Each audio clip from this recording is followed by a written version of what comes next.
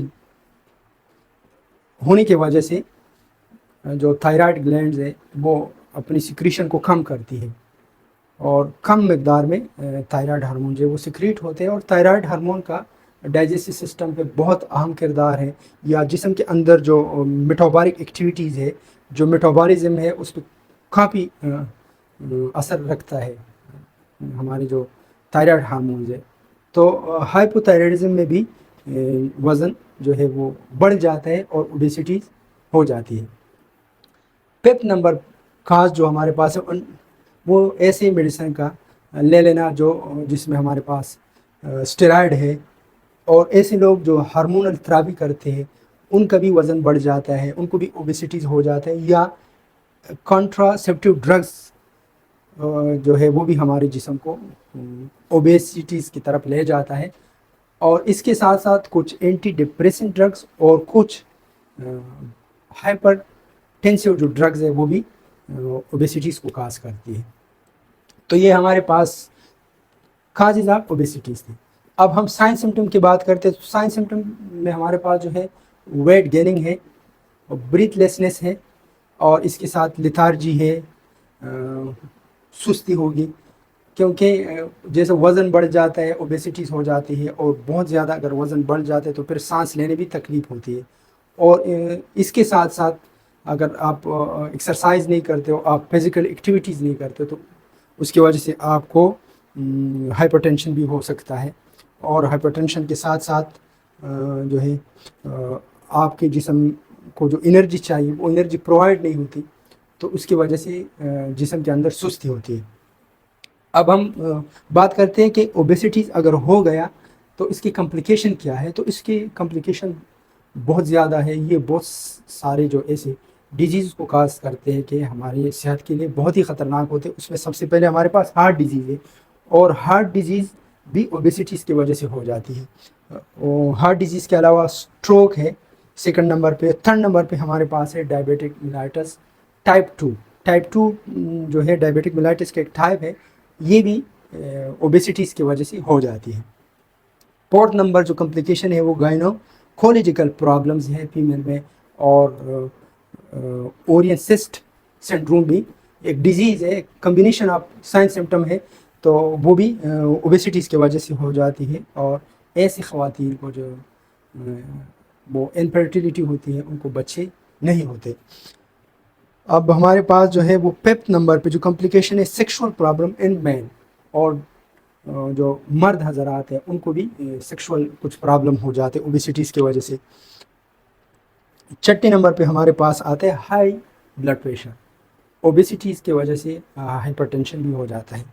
اب ہم آتے ہیں پریونشن اینڈ ٹریٹمنٹ۔ تو پریونشن بہت ضروری ہے کہ آپ کو اگر ہم پریونشن کو اپنا لیتے ہیں، یا ہم ایسے تدابیر کو احتیاط کر لیتے ہیں کہ جس کی وجہ سے آپ کو اوبیسٹی نہ ہو۔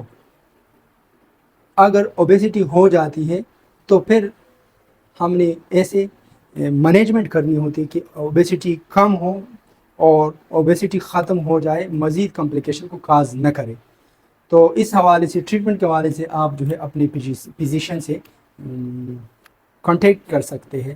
اگر آپ ایلوپیتھک ٹریٹمنٹ کرنا چاہتے ہیں تو آپ اپنے ایلوپیتھک ڈاکٹر سے آپ رابطہ کر سکتے ہیں۔ اگر آپ ہومیوپیتھک ٹریٹمنٹ چاہتے ہو تو آپ بھی اپنے ہومیوپیتھک ڈاکٹر سے جو ہے اس سے آپ رابطہ کر سکتے ہو۔ آپ نیوٹریشن کے حوالے سے اگر آپ کچھ معلومات حاصل کرنا چاہتے ہو تو آپ جو ہے اپنا جو نیوٹریشن کے ماہرین ہیں، جو اسپیشلسٹ ہوتے ہیں، ان سے آپ رابطہ کر سکتے ہو۔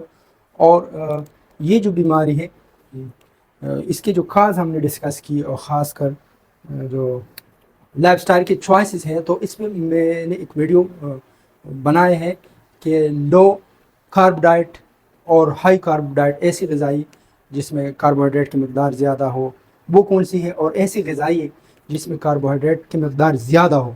تو کاربوہائیڈریٹ کی مقدار زیادہ ہو اس پہ بھی ایک ویڈیو ہے، اگر کاربوہائیڈریٹ کی مقدار کم ہو تو اس پہ بھی ویڈیو موجود ہے. تو آپ اگر اس ویڈیو کو دیکھنا چاہتے ہیں تو چینل پہ جا کے آپ جو ہے اس ویڈیو کو دیکھ سکتے ہو. اور یہ بہت اہم ٹاپک ہے، تو یہ اپنے دوستوں کے ساتھ لازمی شیئر کیجیے گا. آپ کے خاندان میں اگر کسی کو اوبیسٹی ہے، آپ کے خاندان میں اگر کوئی بھی فرد ہو، خواہ وہ مرد ہو یا خواتین ہو، وہ اوبیسٹی کا شکار ہے، تو آپ نے ان چیزوں پر عمل کرنا ہے، اور آپ نے ان کو ایک پلاننگ کے ساتھ ان کو بتانا ہے کہ یہ ڈیزیز جو ہے یا یہ جو موٹاپا ہے، اوبیسٹی، یہ بہت ساری ڈیزیز کو کاز کرتی ہے. تو اگر آپ ان کو ایجوکیٹ کرتے ہو تو، کیونکہ اصل میں انفارچونیٹلی لوگوں کو اس کے بارے میں اویئرنیس نہیں ہے، ایجوکیشن نہیں. تو اگر آپ ایجوکیشن دے دیں گے، آپ اویئرنیس دیں گے، کمپلیکیشن کے بارے میں بتائیں گے، تو لوگ ایسی چیزوں کو فالو کریں گے کہ ان کی صحت کے لیے اچھی ہوں، ان کو اوبیسٹیز نہ ہو. تو اپنا خیال رکھیے گا، اور انشاءاللہ اگلے ویڈیو تک انتظار کیجیے گا. والسلام.